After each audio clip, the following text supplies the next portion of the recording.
Hello, everyone. It's Father Ed. I'm with Jonathan here. And as we all know, we are going through different times in our parishes, our communities with COVID 19, and it's no different with Trials for Hope. And I want to give you a little update this year because we are going to continue to do the care packages that we have been doing for Trials for Hope this fall, but we're going to do it a little differently this year. And we're going to send you some instructions and all this, but the purpose of this video here today is just to give you a little update on what's going on with Trials for Hope and just a little more insight into the care packages and what we do here. So, Jonathan, can you just tell us a little bit about the care packages and where they go, who they serve? Okay, well, thank you for coming down here, and hello to everyone from Our Lady Help of Christians. This is our workspace that you see behind me, just a little bit of it. The care packages still continue to go to different people in crisis.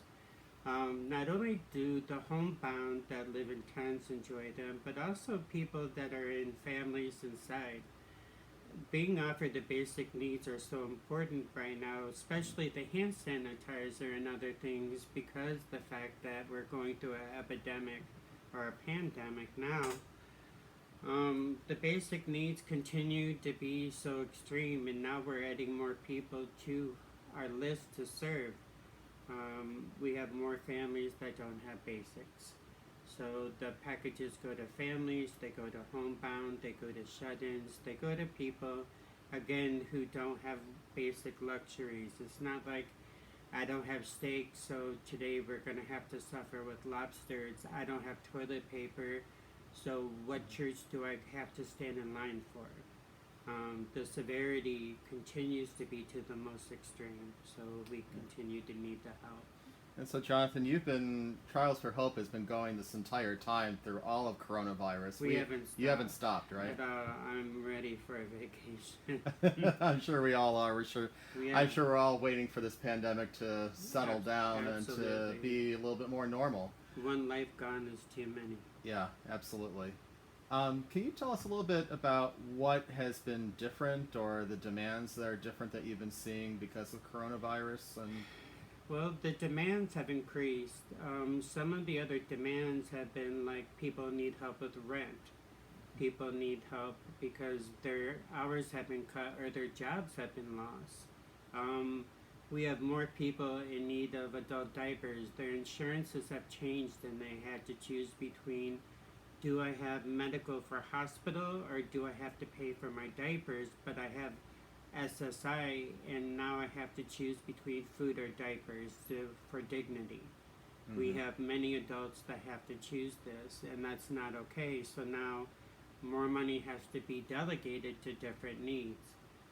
Today we had someone who suffers and she needs a certain type of shake because of her health issues, and so she doesn't have money for the shakes and she's choosing not to have dialysis.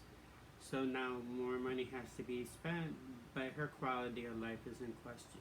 Yeah. And so sometimes just the prioritization of the needs, sometimes we even have to sacrifice something that they need, like medication or rent or proper nutrition, depending on what their other needs might be. COVID has completely changed the disarray of so many lives, and it's going to continue until we know what to do different. Sure.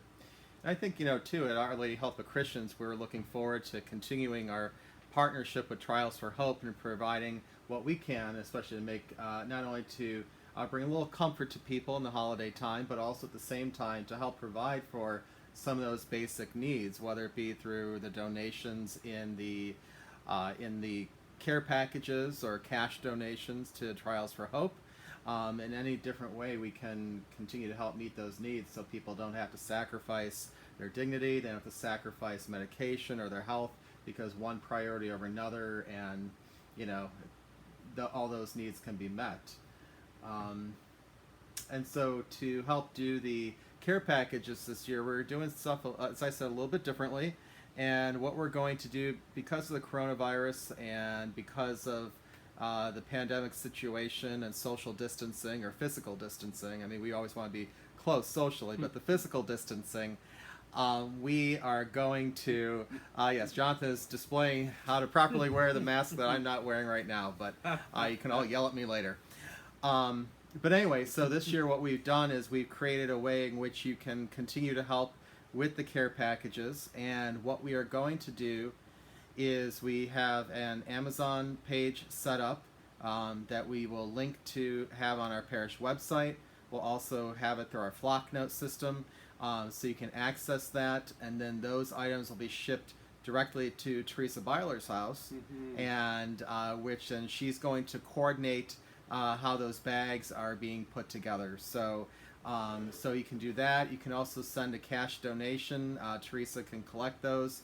But make sure that if you're writing a check, for example, that it is made out to Trials for Hope. Don't make it out to Our Lady Help of Christians. No. Don't make it out to OLHC-Trials for Hope. Just Trials for Hope. That's it. And those donations will be made here.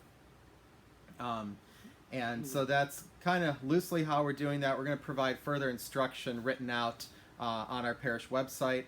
And also we will, again, as I said, flock note that out to the entire parish community. But I just wanted to let you know that's how we're going about the care package this year. And if you have any questions about that, please don't hesitate to contact Teresa, and she can fill you in on some of those questions and information. But just in closing, just to bring you some updates, Jonathan, anything new at Trials for Hope that you'd want us to know about, or anything else that's on your mind about Trials that you'd like to let us know about it as far as an update? Yes, we have a newsletter, and if you'd like to keep updated, Trials for Hope, CLE@gmail.com. We'd love for you to walk with us in the newsletter. The Nehemiah Mission, we had a United Methodist program called Luke 3:11 that was going to Lakeview Terrace, but it stopped because of COVID. So we added a pizza day once a month, pizza, and we go down and we offer pizza to Lakeview Terrace, which is a food desert. We had 2 bike collections and gave out over 60 bicycles to kids in need. We are working on a pantry on Thursdays for people that are food insecure, and hopefully that's going to make a difference. We're still doing the camps. We're still doing the food markets for seniors that are food insecure, and we're working on some more ideas.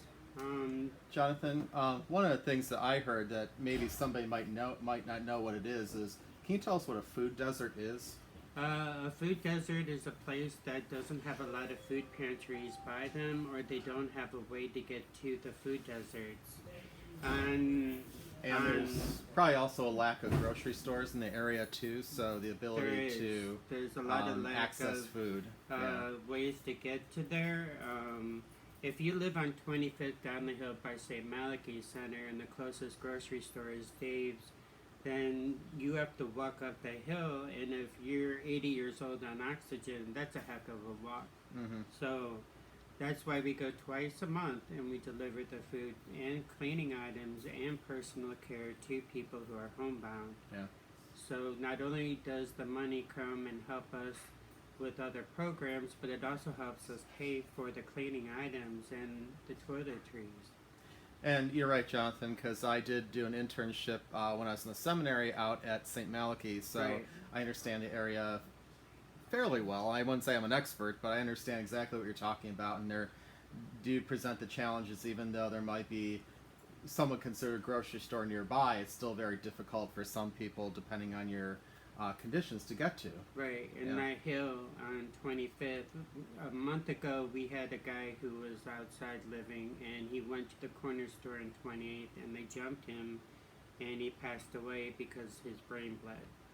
And so if they're doing that to people, then for our seniors we have to take extra care of them because they've earned it. Absolutely. So we're trying to make new programs and maintain the other programs. Our whole thing is just continuing to offer the basic needs to people. but now we're trying to do some with rent because of COVID and some more with people who have illness. A lady from a group home that we help for adults, today or yesterday, she just had a 12-hour surgery trying to remove cancer, and she can't pay her bills. So basic need now isn't just diapers and nutrition shakes or supplements, because like today the lady can't have sugar, but also the fact that because of her illness she can't pay her electric. So we need your help in order to continue to offer these basic needs. Mm-hmm. Okay, very good. And Jonathan, is there anything else that you'd like to say to the people of Our Lady Help of Christians before we close today? Thank you. I miss all of you, and I send a lot of gratitude, and I don't have coffee, but I sent a lot of coffee thank yous. And just welcoming that everyone gave me when I would come to visit, I miss that. So thank you for the continued unconditional love. Great. Thank you, Jonathan. As I said, we're going to continue to help support Trials for Hope, and look for that information on our parish website, also through our other electronic communications. If you have any questions, please don't hesitate to reach out to Teresa Byler. She's helping coordinate things on our parish level, or call me in the parish office. And also, again, just thank you everybody for your help and your support. This goes to the heart of what it means for us to serve as people of faith. What we talk about, the corporal works of mercy, feeding the hungry, clothing the naked, all those things. That is what why we participate in ministries just like this, to help out, and because it is part of who we are as a Catholic Christian people. So we look forward to participating with Trials for Hope again this year. And we're just wanting to let you know that this is how things are going this year. And again, if you have any questions, don't hesitate to ask. And thank you, Jonathan, again for taking time to sit down and being creative and doing this differently. And we look forward to all your help and all your support this year. So thank you again very much. Happy holidays.